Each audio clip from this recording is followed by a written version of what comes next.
Blessed day mga kahabi. So ang topic natin ngayon ay regarding sa Certificate of Wildlife Registration o yung tinatawag na CWR at Wildlife Farm Permit o yung WFP. So kung paano kumuha sa DENR ng CWR at WFP. So mga kahabi, ito po yung ating pag-uusapan sa video ito. Hope you like this video. At sa mga hindi pa po nakasubscribe sa ating YouTube channel, humingi ako ng favor. Please subscribe my YouTube channel, Olen Aviary at iba pa. Okay po mga kahabi. Let's go!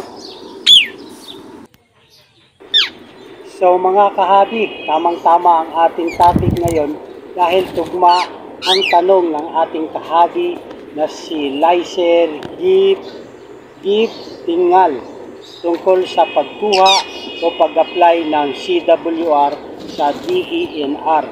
At ito po ang kanyang katanungan. Sir Olen, pwede po pang magtanong, magkano po abutin pag magpa-register sa DNA?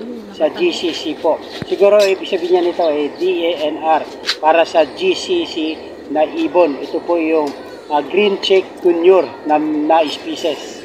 Meron akong ibon kaso wala pong papers.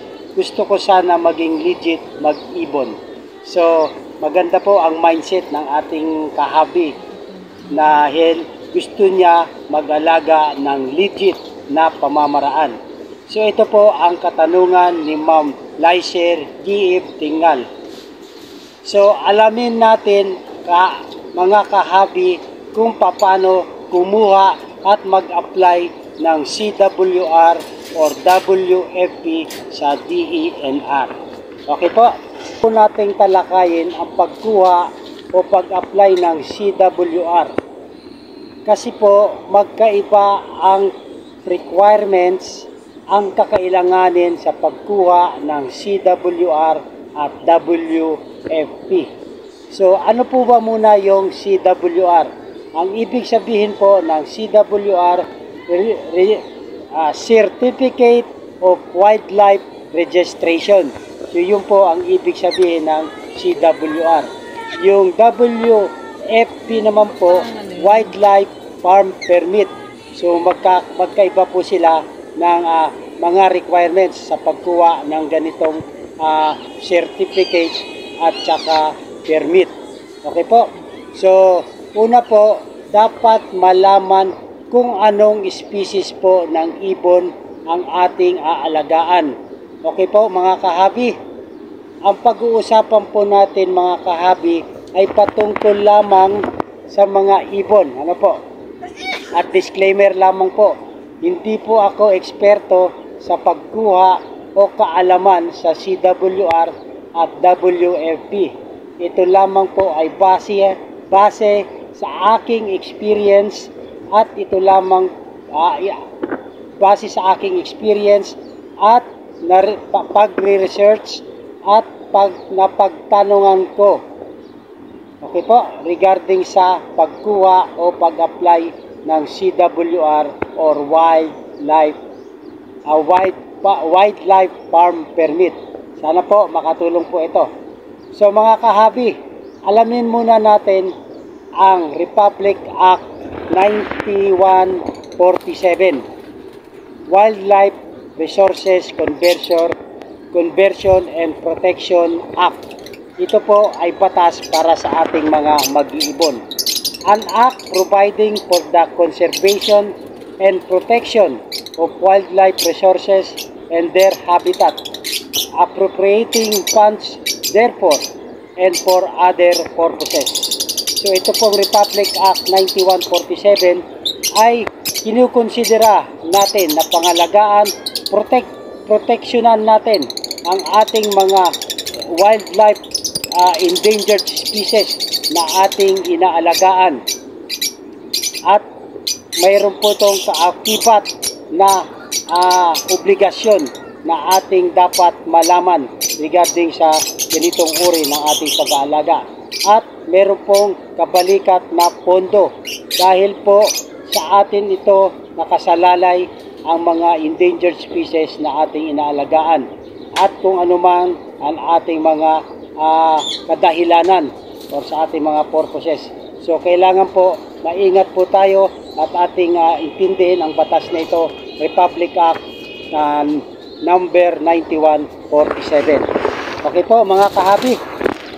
So tulad ng una kong nabanggit, kung anong species po ng ibon ang ating aalagaan. Dahil po dito natin malalaman kung saan tayo pwede bumili or humingi ng ibon. DOS or DOD. Ano ba ang ibig sabihin nito? Ang DOS po ay deed of sale, ang DOD po ay deed of donation. Narito po ang example ng mga ibon na kung saan pwede natin ma-acquire. Halimbawa, meron pong dalawang uri ng klasifikasyon ng ibon o classification of birds, CITES or non-CITES. So dapat alam po muna natin yung ibon na alagaan natin, kung saan po siya napapabilang, kung sa CITES or sa non-CITES. Tanong, ano naman ang kinalaman ng ibon kung CITES or non-CITES sa pagkuha or pag-a-apply ng CWR o WFT? Ganito po yan mga kahabi. Kung makikita ninyo sa charts,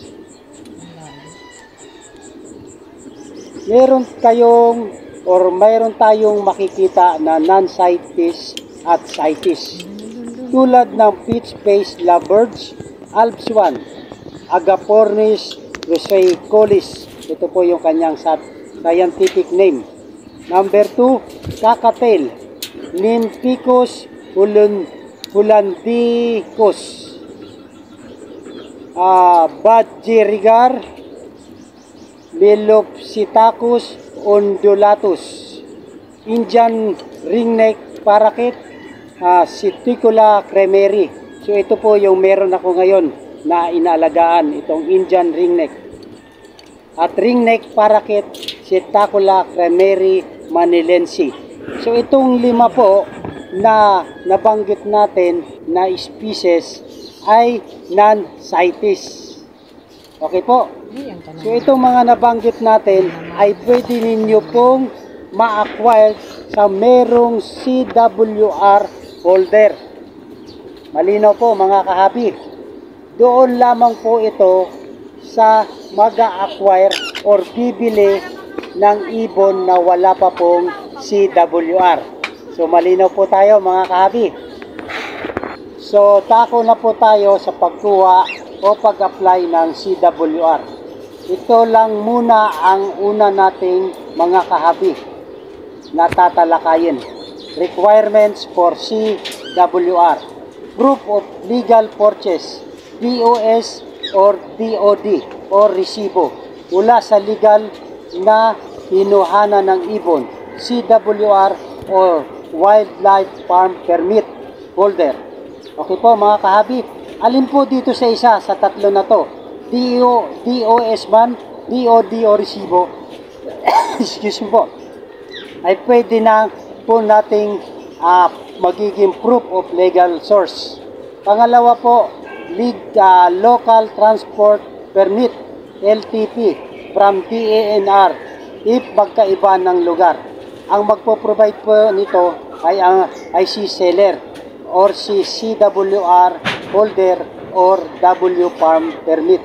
Okay po, ang Local Transport Permit po, LTP, ay magagamit lamang po ito na kung nag-avail tayo sa ibang location o ibang bayan o ibang lugar, nadadali natin sa ating lugar na hindi sila magkaisang bayan, ay yun po ang dahilan kung bakit tayo kukuha ng LTP o yung Local Transport Permit. Pero kung magkaisang bayan lamang po tayo, ay hindi na po natin kailangan ng LTP. Okay po mga kahabi. So, ang pangatlo po ay yung forms fully filled up application form.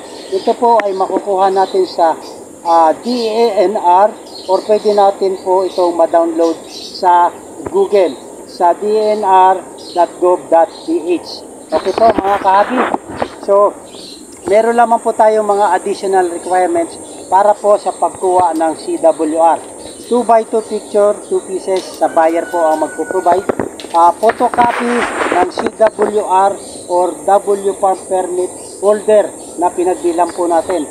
So, kailangan po natin ng photocopy nila.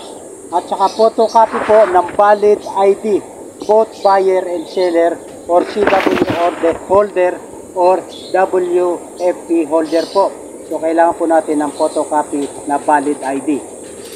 Then, after na ma-comply or makompleto po na natin ang mga requirements, ay pwede po natin ipasa sa DNR na nasasakupan kung saan po tayo nakatira. Okay po mga kahabi. So, yun po ang ating mga kakailanganin para proceed na po tayo sa step 2 ng ating mga requirements. Unang-una po, kailangan natin makapag-provide ng mga requirements na ito para makapag-apply po tayo ng CWR. Okay po mga kahabi. Mga kahabi, doon sa hindi natin nabanggit na mga species doon sa 5, ay puro po yun CITES. Okay po? So itong mga CITES na mga species na to na hindi natin nabanggit na sa 5, ay doon nyo po ma-acquire or ma-avail sa Wildlife Farm Permit. Itong mga species po natin na hindi natin nabanggit. So dito po yung charts na makikita ninyo na species na gusto nyo. Or either, pwede nyo po itong i-download para makita nyo kung saan, kung anong CITES or non-CITES ang ating aalagaan. Okay po, yan po isang paalala. So mga kahabi, ito po yung halimbawa ng form natin, application for Certificate of Wildlife Registration. So ito yung form, pwede natin ito kunin sa DNR or pwede natin i-download sa internet po. Okay po, ito po ang una natin kailangan, application form. Tapos po, doon na po tayo bibili sa may CWR holder or sa W Farm Permit. Ito po yung deed of sale. Okay po, gagawa si seller ng kasulatan na kayo po ay nagkakasundo at bibili po kayo sa kanya ng ibon. Ito po si seller, ito po ako si buyer. Tapos po, pag nagawa, ay ipapanotaryo nyo po ito sa notary public.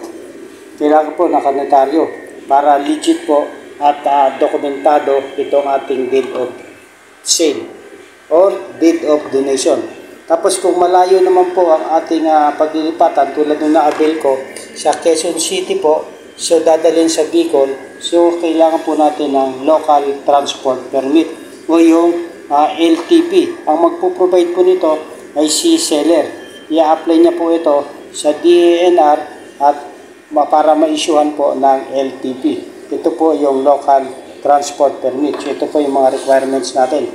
Tapos ito rin po, meron din po akong deed of sale para sa ating mga fisheries lovebirds, agapornis fisheries naman po ito. So, meron din tayong local wildlife permit,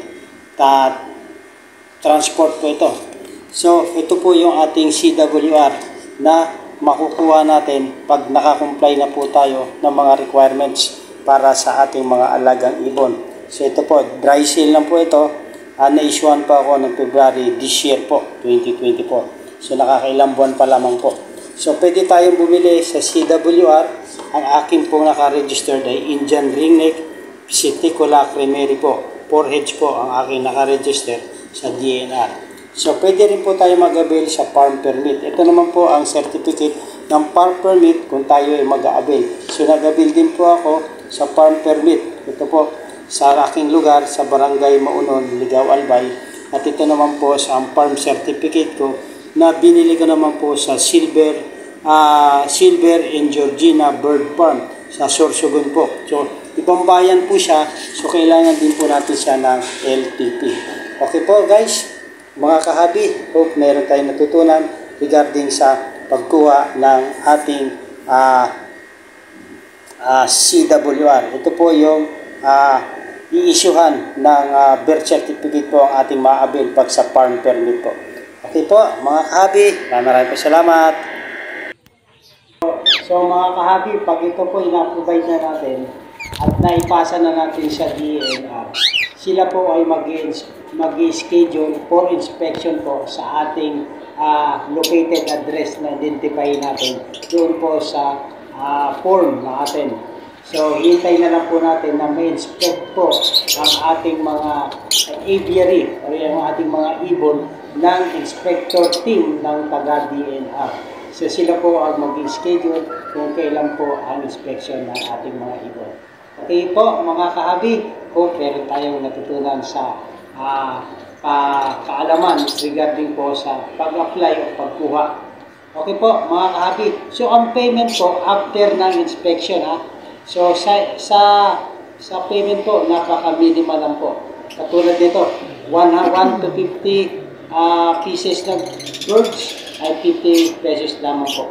Napakamura po, maningil ang DNR. Affordable pa po natin. Kailangan po makomply lang po natin ang mga requirements na hiningi ng ating DENR. Okay po mga kahabi, maraming salamat. So mga kahabi, after may inspect po ng mga inspection team ng DNR, ay proceed na po sa pag-process ng inyong mga papers para po sa pag-apply ng CWR. Okay guys, mga kahabi, congratulations po sa inyong pag-comply ng mga requirements at congratulations din po at nakakuha na po kayo ng CWR o W Farm Permit soon. Okay po mga kahabi, maraming salamat. So, okay po mga kahabi, hope meron tayong natutunan sa mga requirements na ating ihahanda para makakuha po tayo ng CWR or WFP. At hope meron tayong natutunan. Okay po mga kahabi, at kung nagustuhan nyo itong video na to, ay humingi ako ng favor. Please subscribe my YouTube channel, Olen Aviary at iba pa. Okay po, maganda ang buhay pag may alagang ibon sa ating bahay. At lalong-lalo na po kung legal ito at meron tayong dokumentong pinanghahawakan sa ating pag-aalaga ng ating mga ibon. Okay po mga kahabi, maraming salamat, mabuhay, and God bless. Thank you for watching.